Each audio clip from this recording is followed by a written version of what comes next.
ప్రపంచ కప్ గెలిచిన ఆంధ్ర భారత జట్టులోని తెలుగు క్రీడాకారిణులు శ్రీ సత్యసాయి జిల్లాకు చెందిన దీపిక, అల్లూరి సీతారామరాజు జిల్లాకు చెందిన పొంగి కరుణకుమారి డిప్యూటీ సీఎం పవన్ కళ్యాణ్ ను కలిశారు. ఈ సందర్భంగా వారి కుటుంబాల దైన్య స్థితిని తెలుసుకున్న పవన్ కళ్యాణ్ చలించిపోయారు. మ్యాచ్ ఫీజుతోనే తమ కుటుంబ సభ్యుల ఆకలి తీరుస్తున్నామని చెప్పిన మాటలకు కదిలిపోయారు.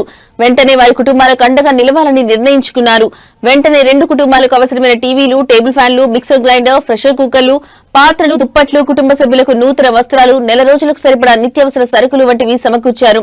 అలాగే దీపిక స్వగ్రామం తంబాలహట్టి తండాకు వెళ్లే 2 రోడ్ల నిర్మాణానికి 6.2 కోట్లు మంజూరు చేయించారు. క్రీడాకారిణుల సమస్యలకు గంటల వ్యవధిలోనే స్పందించి తక్షణ పరిష్కారం చూపిన పవన్ కళ్యాణ్ తీరుపై సర్వత్రా ప్రశంసలు వెల్లువెత్తుతున్నాయి.